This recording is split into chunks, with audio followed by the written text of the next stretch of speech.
ब्राह्म पर्व श्रवण का महात्म, पुराण श्रवण की विधि, पुराणों तथा पुराणवाचक व्यास की महिमा।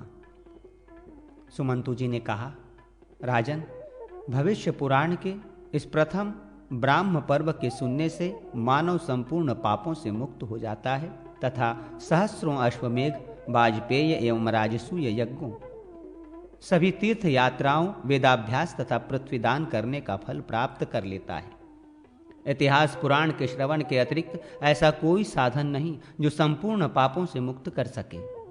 पुराण श्रवण का जो फल बतलाया गया है वही फल पुराण के पाठ से भी होता है, इसमें कोई संदेह नहीं।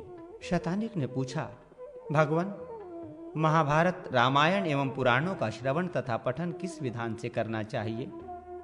पुराण वाचक के क्या लक्षण हैं? भगवान खगोल्क का क्या स्वरूप है? वाचक की विधिवत पूजा करने से क्या फल होता है? पर्व की समाप्ति पर वाचकों को क्या देना चाहिए, इसे आप बताने की कृपा करें। सुमंतु जी बोले, राजन, आपने इतिहास पुराण के संबंध में अच्छी जिज्ञासा की है। महाबाहो, इस संबंध में पूर्व काल में देवगुरु बृहस्पति तथा ब्रह्मा जी के मध्य जो संवाद हुआ था उसे आप श्रवण करें। मानव विशेष भक्तिपूर्वक इतिहास और पुराण श्रवण कर ब्रह्म इत्यादि सभी पापों से मुक्त हो जाता है। पवित्र होकर प्रातः, सायं तथा रात्रि में जो पुराण का श्रवण करता है उस व्यक्ति से ब्रह्मा, विष्णु तथा महेश संतुष्ट हो जाते हैं। प्रातःकाल भगवान ब्रह्मा, सायंकाल विष्णु और रात्रि में महादेव प्रसन्न होते हैं। राजन, अब वाचक के विधान को सुनिए। पवित्र वस्त्र पहनकर शुद्ध होकर प्रदक्षिणा पूर्वक जब वाचक आसन पर बैठता है तो वो देव स्वरूप हो जाता है। आसन न बहुत ऊंचा हो न बहुत नीचा।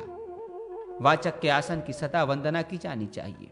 वाचक के आसन को व्यासपीठ कहा जाता है। पीठ को गुरु का आसन समझना चाहिए।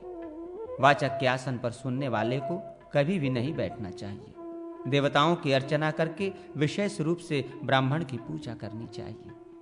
सभी समागत व्यक्तियों को साथ में लेकर पुराण ग्रंथ वाचक के लिए प्रदान करें। उस ग्रंथ को नतमस्तक होकर प्रणाम करें, तब शांत चित्त होकर श्रवण करें। ग्रंथ का सूत्र, धागा वासुकी कहा गया है। ग्रंथ का पत्र भगवान ब्रह्मा, उसके अक्षर जनार्दन, सूत्र शंकर तथा पंक्तियां सभी देवता हैं। सूत्र के मध्य में अग्नि और सूर्य स्थित रहते हैं।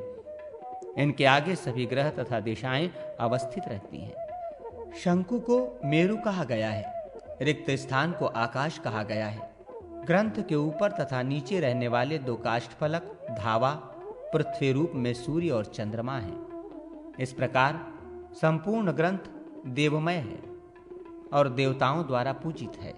इसलिए अपने कल्याण की कामना से इतिहास पुराणादि श्रेष्ठ ग्रंथों को अपने घर में रखना चाहिए। उन्हें नमस्कार करना चाहिए तथा उनकी पूजा करनी चाहिए।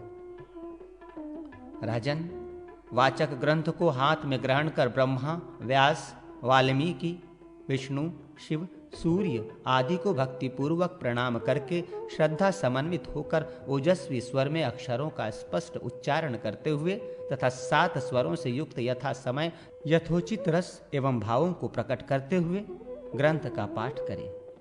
इस प्रकार वाचक के मुख से जो श्रोता नियमतः श्रद्धा पूर्वक इतिहास पुराण और रामचरित को सुनता है वो सभी फलों को प्राप्त कर सभी रोगों से मुक्त हो जाता है और विपुल पुण्य को प्राप्त कर भगवान के उत्तम और अद्भुत स्थान को प्राप्त करता है। श्रोता को चाहिए कि वो स्नानादि से पवित्र होकर वाचक को प्रणाम करके उसके सम्मुख आसन पर बैठे और वाणी को संयत कर सुसमाहित हो वाचक की बातों को सुने। महाबाहो, व्यास स्वरूप वाचक को नमस्कार करने पर संशय के बिना अन्य कुछ भी नहीं बोलना चाहिए। कथा संबंधी धार्मिक शंका या जिज्ञासा उत्पन्न होने पर वाचक से नम्रता पूर्वक पूछना चाहिए, क्योंकि व्यास स्वरूप वक्ता उसका गुरु और धर्म बंधु है। वाचक को भी भली भांति उसे समझाना चाहिए, क्योंकि वो गुरु है, इसलिए सब पर अनुग्रह करना उसका धर्म है। उत्तर के अनंतर तुम्हारा कल्याण हो, ये कहकर पुनः आगे की कथा सुनानी चाहिए। श्रोता को अपनी वाणी पर नियंत्रण रखना चाहिए। वाचक ब्राह्मण को ही होना चाहिए। प्रत्येक मास में पारण करे तथा वाचक की पूजा करे। महीना के पूर्ण होने पर वाचक को स्वर्ण प्रदान करें। प्रथम पारणा में वाचक की अपनी शक्ति के अनुसार पूजा करने पर अग्निष्टोम यज्ञ का फल प्राप्त होता है। कार्तिक से आरंभ कर आश्विन तक प्रत्येक मास में एक एक पारणा पर पूजन करने से क्रमशः अग्निष्टोम, गोसव, ज्योतिष्टोम, सौत्रामणि, वाजपेयी, वैष्णव, माहेश्वर, ब्रह्मा, पुंडरीक, आदित्य, राजसूय यज्ञ तथा अश्वमेघ यज्ञों का फल प्राप्त होता है। इस प्रकार यज्ञ फलों की प्राप्ति कर वो निसंदेह उत्तम लोगों को प्राप्त करता है। पर्व की समाप्ति पर गंध, माला, विविध वस्त्र आदि से वाचक की पूजा करनी चाहिए। स्वर्ण, रजत, गाय, कांसे का दोहन पात्र आदि वाचक को प्रदान कर कथा श्रवण का फल प्राप्त करना चाहिए। वाचक से बढ़कर दान देने योग्य सुपात्र और कोई नहीं है, क्योंकि उसकी जिह्वा के अग्रभाग पर सभी शास्त्र विराजमान रहते हैं। जो श्रद्धापूर्वक वाचक को भोजन कराता है उसके पितर 100 वर्ष तक तृप्त रहते हैं। जैसे सभी देवों में सूर्य श्रेष्ठ है, वैसे ही ब्राह्मणों में वाचक श्रेष्ठ है। वाचक व्यास कहा जाता है। जिस देश, नगर, गांव में ऐसा व्यास निवास करता है वो क्षेत्र श्रेष्ठ माना जाता है।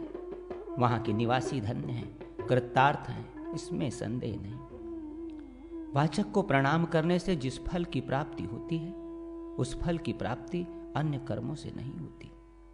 जैसे कुरुर क्षेत्र के समान कोई दूसरा तीर्थ नहीं, गंगा के समान कोई नदी नहीं, भास्कर से श्रेष्ठ कोई देवता नहीं, अश्वमेघ के समान कोई यज्ञ नहीं, पुत्र जन्म के तुल्य सुख नहीं, वैसे ही पुराण वाचक व्यास के समान कोई ब्राह्मण नहीं हो सकता।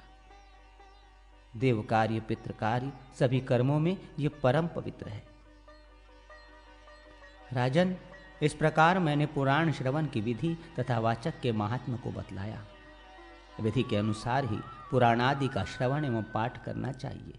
स्नान, दान, जप, होम, पितृपूजन तथा देवपूजन आदि सभी श्रेष्ठ कर्म विधि पूर्वक अनुष्ठित होने पर ही उत्तम फल प्रदान करते हैं।